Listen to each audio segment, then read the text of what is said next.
പുല്ലുകുളങ്ങര ശ്രീധർമ്മ ശാസ്താ ക്ഷേത്രത്തിലെ തിരുത്സവത്തിന്റെ 7ാം ദിനത്തിൽ വിപുലമായ ചടങ്ങുകൾ നടന്നു. നിരവധി ഭക്തജനങ്ങൾ പങ്കെടുത്തു.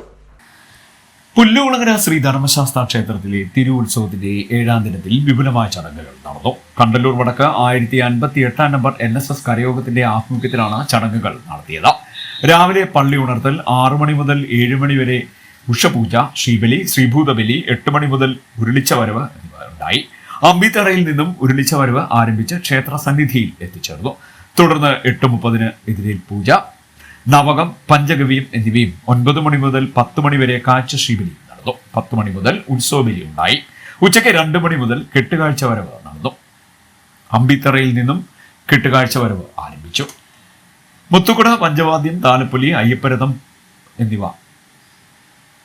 കെട്ടുകാഴ്ചയ്ക്ക് മിഴിവീകി. പൊന്നുരുട്ട് ഭഗവതി, മുഴുവന മഠത്തിൽ ഭഗവതി എന്നിവരുടെ എഴുന്നള്ളത്ത്, തിറ, കരകം, പമ്പമേളം, വിവിധ കലാരൂപങ്ങൾ തുടങ്ങിയവയും കെട്ടുകാഴ്ചയിൽ അണിനിരുന്നു. പറവൂർ ജംഗ്ഷൻ വഴി വൈകിട്ട് 6 മണിയോടുകൂടി കെട്ടുകാഴ്ച വരവ് ക്ഷേത്രത്തിലെത്തി. തുടർന്ന് ഓട്ടൻതുള്ളൽ, വേലകളി, സേവ, ചെണ്ടമേളം, മുഴുക്കാപ്പോടുകൂടിയ ദീപാരാധന, ഗാനമേള, രാത്രി 11 കൂട്ടംകൂട്ട് എന്നീ ചടങ്ങുകൾ നടന്നു. നിരവധി ഭക്തജനങ്ങൾ ചടങ്ങുകളിൽ പങ്കെടുത്തു.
കായംകുളം.